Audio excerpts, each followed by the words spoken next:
नमस्कार मित्रांनो, तुम्हा सर्वांचं आपल्या यूट्यूब चॅनलमध्ये NNG महाराष्ट्रामध्ये खूप खूप स्वागत आहे मित्रांनो. तर मित्रांनो, उद्या एक जबरदस्त असं मैदान आहे चोराडे इथं.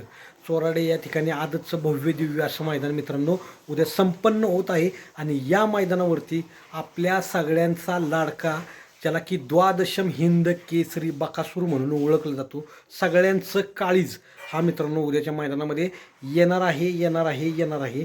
त्या दिवशी माळशिरसचं मैदान झालं. माळशिरसच्या मैदानामध्ये आपल्या वाघानं जबरदस्त म्हणजे जबरदस्तच पळ केला होता, पण काही कारणास्तव गाडी काही राहिली नाही, गुलालात राहिली नाही.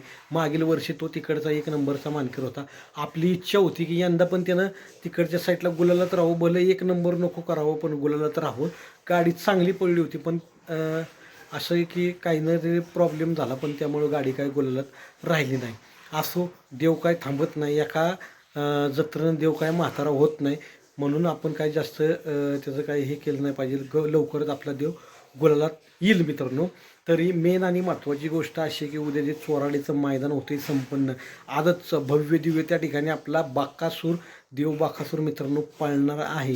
आणि आपल्या देव बाकासूरचा जो पायरा आहे तो म्हणजेच की टॉपचा पायरा आहे मित्रांनो. उद्या गुलाल हा कन्फर्म, म्हणजे कन्फर्म 1001% मित्रांनो गुलाल हा कन्फर्म आहे.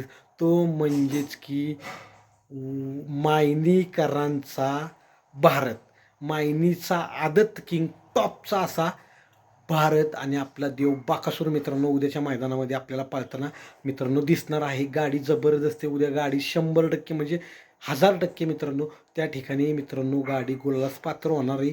जबरदस्त पळेल बघा. तुम्हाला काय वाटतं, आपला देव बाकासूर उद्या गुलाल घेऊन 1 नंबर करल ही तर माझी इच्छाच आहे. तुम्हाला काय वाटते, गाडी कशी पळेल कमेंट करून सांगा. धन्यवाद.